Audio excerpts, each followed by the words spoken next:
Okay, got all 6 bolts in. Kitty was trying to snuggle up to me while I'm under here.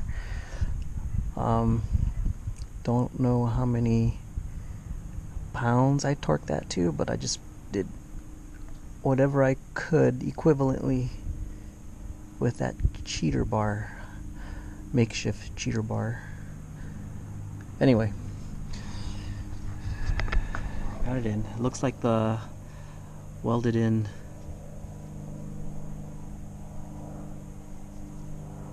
I don't know, I guess they were coated with something to act as some sort of Loctite. But here's something cool.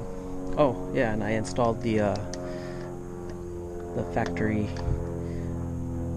connector. That was easy. Just pull the cable through, connect it, twist, push, and it clips right in.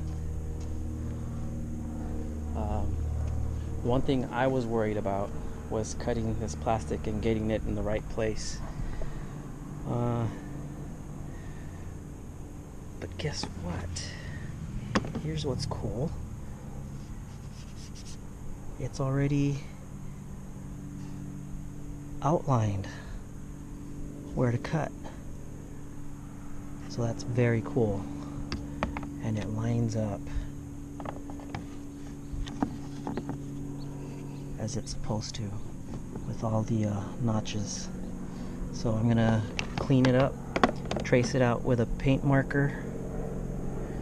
I don't know if you can see it. Look at that. See, right there. There they are. So,